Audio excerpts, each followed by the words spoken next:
Horror games. What's not to love? They give you chills as you explore the scary worlds and face terrifying situations. It's all fun and exciting until it's not.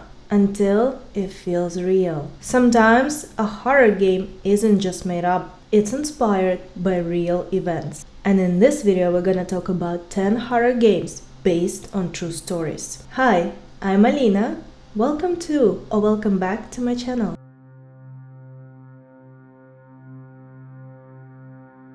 First, an earthquake strikes. Then, an emergency siren blares. Suddenly, your world is thrown into chaos. You're transported to a fictional Japanese village in 1942, where everything falls apart. Villagers are turning into zombies at an alarming rate, and the sea surrounding the town turns to blood, swallowing it piece by piece. You play as one of 10 characters, each fighting for survival. You'll explore eerie locations like a school and an abandoned mine as you struggle to stay alive and uncover the source of the evil forces threatening the village. This game's terrifying sounds and visuals will keep your heart racing, and the danger is constant.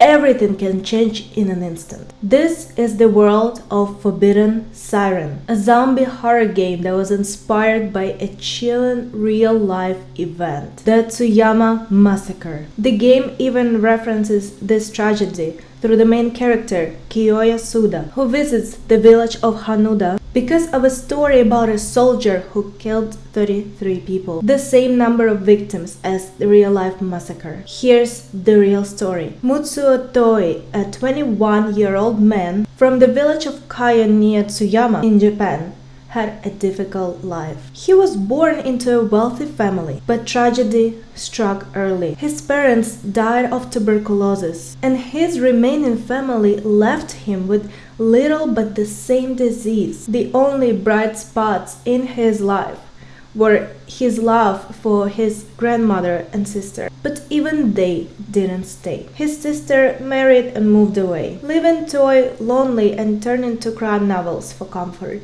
He even began writing his own story about a prostitute who strangled her lovers. Toi also tried his hand at a practice called yobai, an old Japanese tradition where men would sneak into women's rooms at night to woo them. But for Toi, it didn't go well. He was rejected every time. Maybe it was because he didn't bring flowers, or maybe because he was still sick with tuberculosis. Then came the night of May 21, 1938. Toi snapped, strapping 2 flashlights to his head. He armed himself with an axe, katana, and his Browning shotgun. First, he killed his grandmother with the axe, claiming in his suicide note that he didn't want her to suffer shame as the grandmother of a killer. Then he went door to door, murdering his neighbors with his weapons. By the time the massacre ended at dawn, Toi had killed 30 people and injured 3 others before shooting himself in the chest. In his suicide note, he expressed regret that he couldn't kill more. Toi's rampage shocked Japan, especially since the police had confiscated his shotgun earlier when he made threats but took no further action. He simply bought new weapons and carried out the massacre. The Tsuyama Massacre remained the deadliest of its kind until 1987, when Woo Byung's con spree in South Korea broke the record.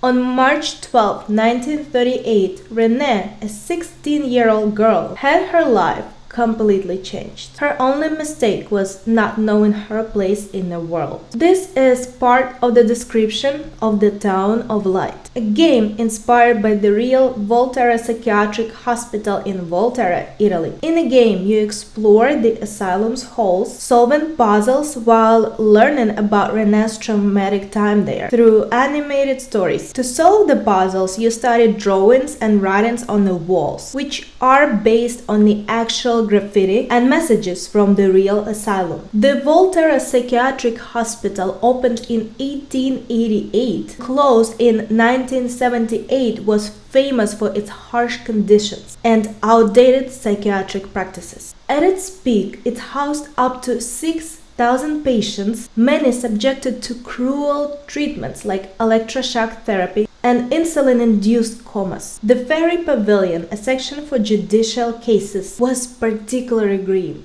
with cramped spaces and inhumane experiments using dangerous drugs. These treatments often left patients with lasting damage. One of the asylum's most notable patients was Fernando Oreste Nanetti, also known as NOF4. He carved graffiti into the walls of his cell using his belt buckle, creating a mural that told the story of his experiences in the hospital. His work is directly referenced in the game through the writings on the walls. After the asylum was shut down in 1978, Italy passed Law 180, which ended the use of mental asylums and introduced a public mental health system. Today, the decaying state of the asylum serves as a haunting reminder of the suffering its patients endure.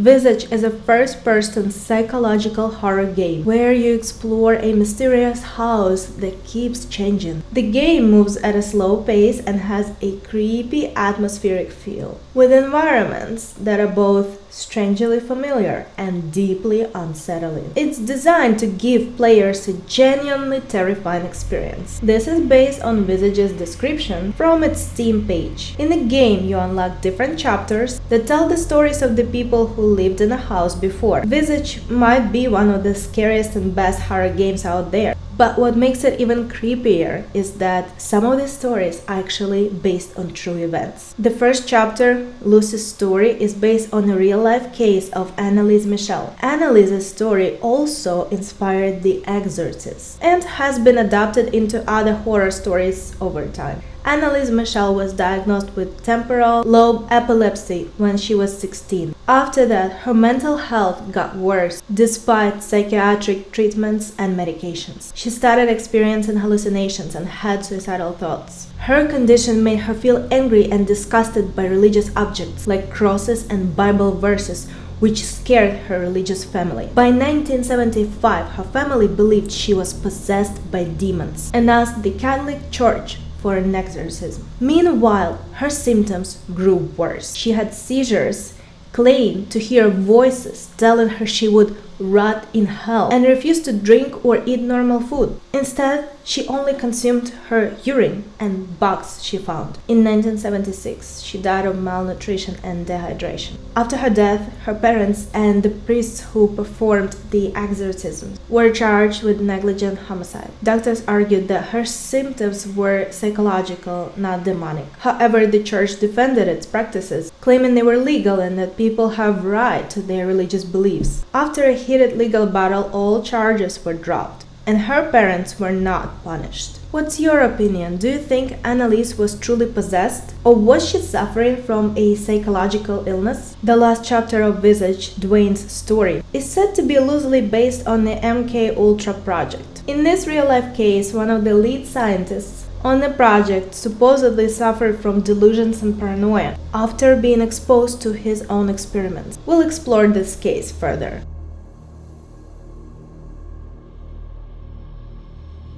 A group of documentary filmmakers gets a strange call inviting them to visit a modern-day replica of serial killer Holmes's infamous murder castle. Excited by the opportunity, they arrive at the site, but things quickly take a dark turn. They realize they've been watched and manipulated, and soon it becomes clear that their lives are at risk, not just their TV ratings.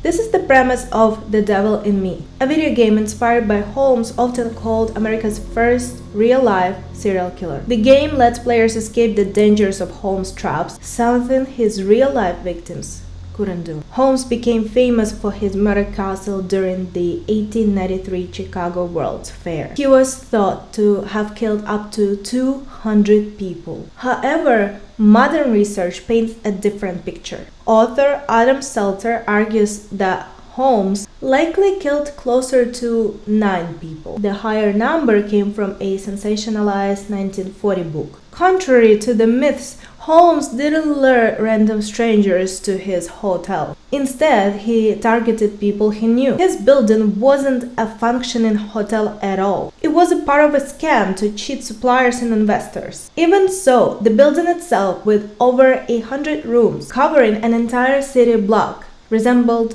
something out of a horror story. The first floor housed storefronts, while the third floor offered apartments for new arrivals in town. But the second floor was where the sinister design emerged. A maze of rooms with gas pipes, hidden stairways, doors leading to brick walls, and other bizarre features. The basement was even worse, filled with trapdoors, secret tunnels, and spaces Holmes allegedly used for disposing of bodies. Unlike the dramatic portrayals in books, movies, or the game, Holmes's real victims often had personal connections to him. For example, Julia Connor and her daughter Pearl, as well as Minnie Williams, disappeared under suspicious circumstances. The deaths of Ben Pitezel and his children, however, are well documented and ultimately led to Holmes' arrest, conviction, and execution in 1896.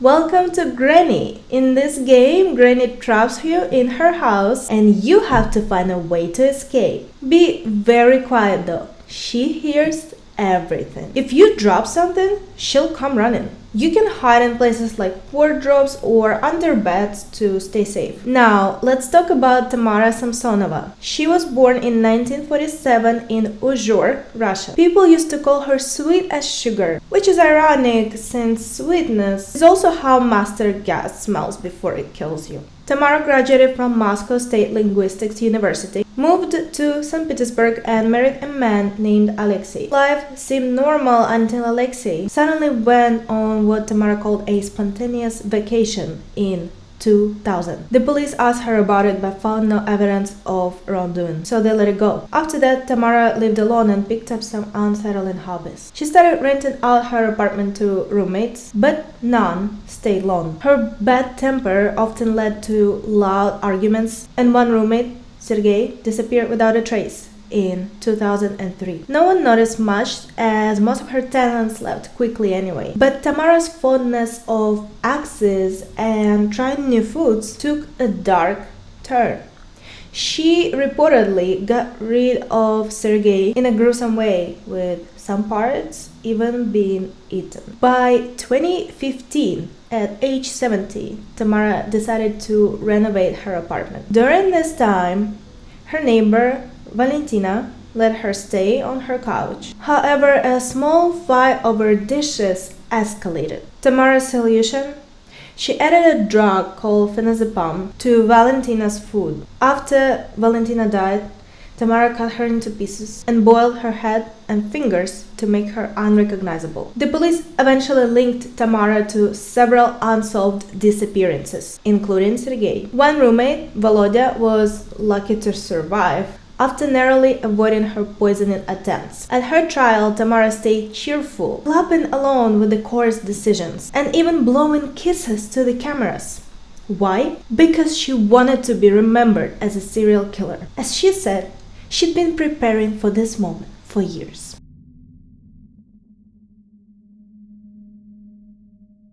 9. Charles Street is a first-person indie horror game. In this game, you explore a creepy abandoned house through the eyes of a curious little boy wearing a red cap. The boy wants to find out what happened to his missing neighbor, who lived across the street. But once he sneaks inside the house, he discovers something terrifying. A lot of dolls that look way too real. Things get even scarier when the dolls start moving. The story behind the game is partly based on real events, leaving out some of the supernatural details. It's inspired by the true story of a Russian man named Anatoly Moskvin, also known as the Dollmaker. Moskvin's obsession with the dead began when he was a child. One day he saw a funeral procession of a young girl. Some people from the funeral made him kiss the girl's lifeless face, which sparked his strange fascination. As he grew up, Masquin became drawn to cemeteries and freshly dug graves. He would even lie down in the graves to soak in the experience. Eventually, he started robbing graves, mainly stealing the bodies of young girls. He took the corpses back to his parents' house, where he mummified them and turned them into life-sized dolls. Masquin dressed the dolls in the same clothes the girls were buried in. By the time the police called him in 2011, he had turned 29 corpses into dolls. His reasoning?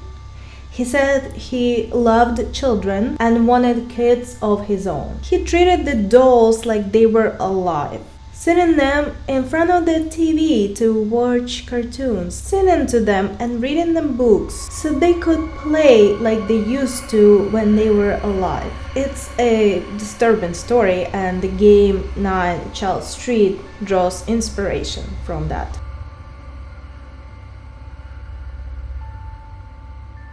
After receiving a mysterious invitation to a summer camp, you are captured by Sister Madeline inside Eagles Junior High School. Now your mission is to escape the school before Sister Madeline manages to complete her evil plan. Explore the school as you escape from Sister Madeline in your quest to regain your freedom. Solve puzzles and challenges until you find one of the multiple escape routes in the game. Discover the secrets hidden in the laundry room and the mysterious boy with blue hands to complete the game 100%.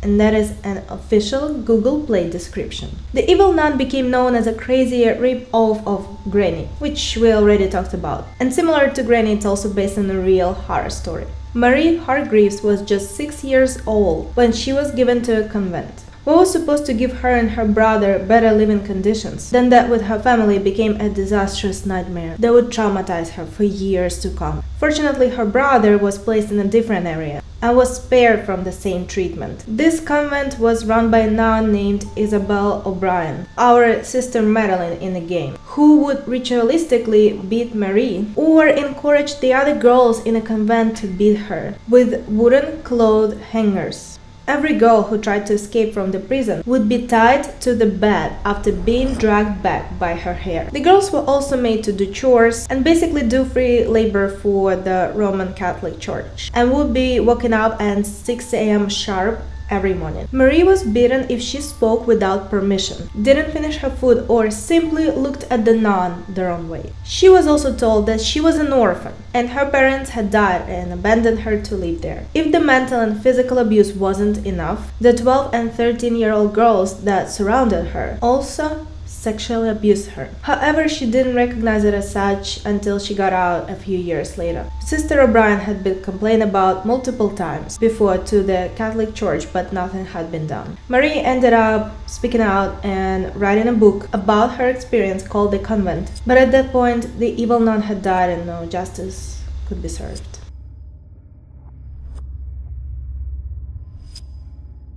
In Resident Evil Village, the 8th major game in the Resident Evil series, you'll experience intense survival horror like never before. The game has detailed graphics, first-person action, and amazing storytelling that make the terror feel more real than ever. Resident Evil is a famous zombie survival horror game. What you might not know is that this game is actually inspired by real-life people and events, especially the character of Lady Dimitrescu. You probably wouldn't want to meet her in real life. Lady Dimitrescu is based on a real woman named Elizabeth Bathory. She was born in 1560 in Hungary and became famous for a very unusual and dark skincare routine. She allegedly bathed in the blood of her victims. This idea is referenced in the game, where there's a scene with a bath full of blood. Bathory also had a reputation for biting people, which made her seem like a vampire similar to Lady Dimitrescu. When Bathory was just 15 years old, she was married to Count Ferenc Nedesdy. After his death in 1604, she inherited his large estate. After becoming a widow, Bathory was said to torture and kill young women. Some stories claim she had as many as 600 victims. In 1610, Count Georgi Surzo investigated her. He found her in the middle of one of her gruesome spa days. Instead of sending her to jail right away, he put her under house arrest. At that time, being a noble woman in Hungary meant she couldn't just go to a regular prison. Bathory stayed in her castle until she died in 1614 at the age of 54. There is some debate about whether Bathory was really as guilty as people say. Some believe she was framed for political reasons, while others point to evidence of her cruelty toward her servants. Regardless, her nickname Blood Countess and her terrifying story continue in Resident Evil Village through the character of Lady Dimitrescu. The castle in the name is inspired by a real place called Bailey's Castle in Romania. While there aren't any gruesome events like those associated with Bathory there, the castle still provides a beautiful setting for the game.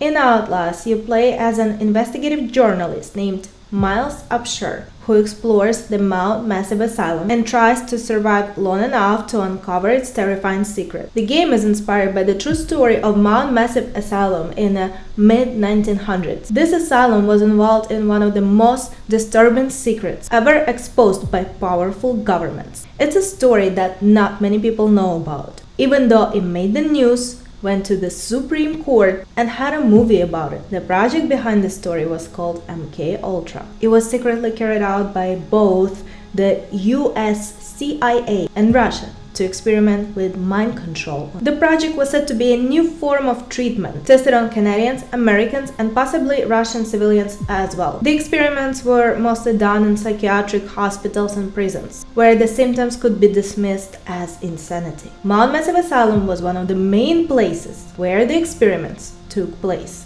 The treatments weren't safe at all. They made people more aggressive, paranoid, and panicked, just like what you see in Outlast. The experience caused permanent brain damage in the victims. One convict, Witty Bulger, who volunteered for the drug, described the experience as living nightmares. He had terrible hallucinations that made him feel like he was losing his mind, even though he wasn't crazy like the others. This mind control was mostly done through continuous LSD use. In 1963, the MK Ultra project was discovered, and many CIA staff were questioned. Shockingly, most of them couldn't remember much about the project, and the files were destroyed for privacy reasons. When the case went to the Supreme Court, the court surprisingly sided with the CIA, and all cases in Canada were dropped. It was all so unexpected and so whistleblower. John Vance survived and lived until 2005.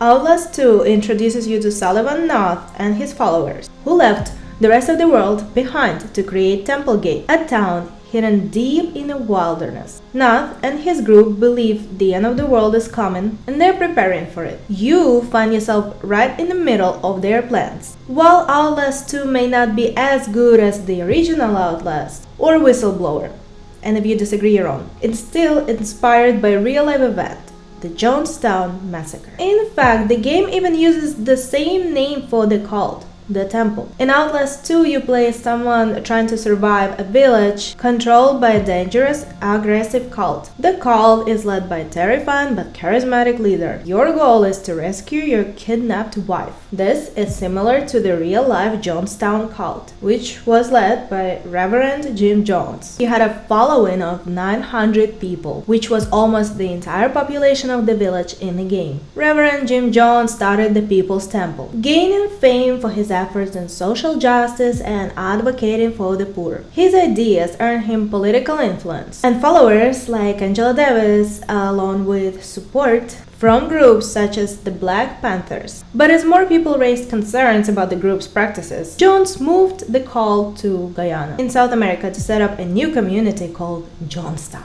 Things went downhill quickly in Jonestown, with reports of abuse, control, and manipulation. Family members of the cult's followers tried to visit Jonestown to help their loved ones, much like in Outlast 2. On November 18, 1978, US Congressman Leo Ryan was investigating the situation and was killed at the Jonestown airstrip just before he was about to leave. After this, Jim Jones ordered his followers to commit as suicide. Over 900 people, including children, died after drinking a fruit punch laced with cyanide. Some people were forced to drink it, while others did it willingly, believing it was a revolutionary suicide, as Jones had called it. Thank you for watching, and I'll see you in the next one. Bye.